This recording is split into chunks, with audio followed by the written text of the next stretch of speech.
Batal mengunjungi Kabupaten Tanah Datar untuk meninjau daerah terdampak banjir bandang lahar dingin yang terjadi beberapa waktu lalu. Presiden Joko Widodo mewakilkan kunjungannya kepada Menteri Koordinator Bidang Pembangunan Manusia dan Budaya Muhajir. Selain melihat secara langsung pengungsi, Jokowi juga menitipkan bantuan kepada Menteri PMK untuk diserahkan kepada korban.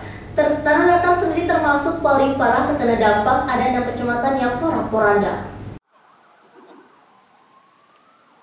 Menteri Koordinator Bidang Pembangunan Manusia dan Kebudayaan menyambangi lokasi pengungsian banjir bandang Tanah Datar di lapangan bola 5 Kaum. Dan dalam kunjungannya, Muhajir Effendi menyerahkan bantuan Presiden RI Joko Widodo.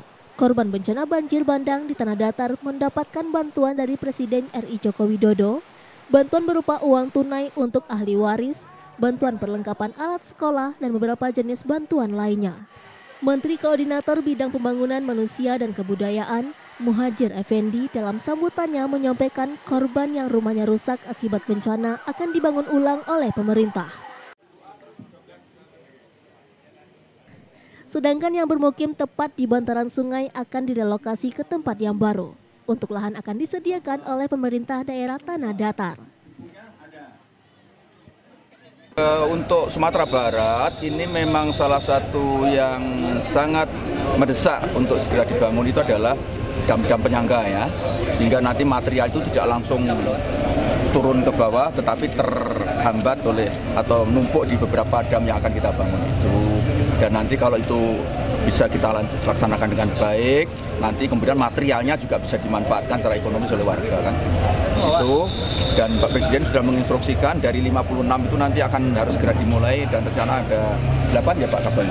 Ya, 8. Ada 8 nanti untuk Sumbar ini akan kita bangun. Kapan itu di? Dari 56, tapi nanti terus akan kita bangun terus. Kapan akan ini? Ya sekarang ini. Mau ini sudah Pak Bupati ini ya sudah, siap. Nanti dananya dari BNPB, kemudian nanti yang menangani Pak Dirjen Bina Marga. Sudah oke. Pak Menko, kemarin kan pemantauan udara itu kan ada tumpukan-tumpukan yang berpotensi kembali turun. Nah itu untuk itu bagaimana penanganannya? Ini sudah ada cek, ada tes hari ini sudah dikendalikan. Itu ada Pak siap BNPB. Jadi masih sampai sekarang terus kita berlakukan TMC, jadi pengendalian cuaca.